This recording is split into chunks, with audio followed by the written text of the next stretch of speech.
यो सुकेको ठुटा देख्नुभयो होला मोरिङ्गा लास्ट इयर मैले यहाँ रोपेर यो 5 फिट जति अग्लो भएको थियो र मैले यसलाई चाहिँ के गरेँ भनेदेखि लास्ट नोभेम्बरमा चाहिँ चिसो लाग्नुभन्दा अगाडि यसलाई मैले फेदैमा काटेर माथिबाट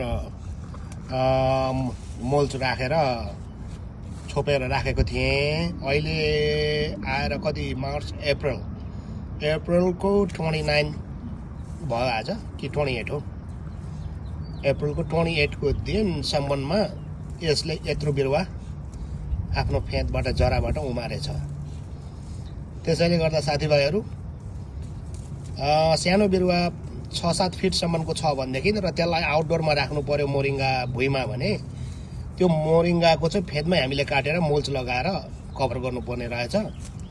त्यसपछि चाहिँ के हुँदो रहेछ भने तलको उसको जरा भाग चाहिँ तातै हुने अवस्थाले गर्दाखेरि यो चाहिँ पेरेनियल प्लान्ट जस्तो अनि उम्रिएर आउँदो रहेछ। ल हेर्नुहोस् है त, यो मेरो एउटा एक्सपेरिमेन्ट थियो, सक्सेस एचिभ्ड।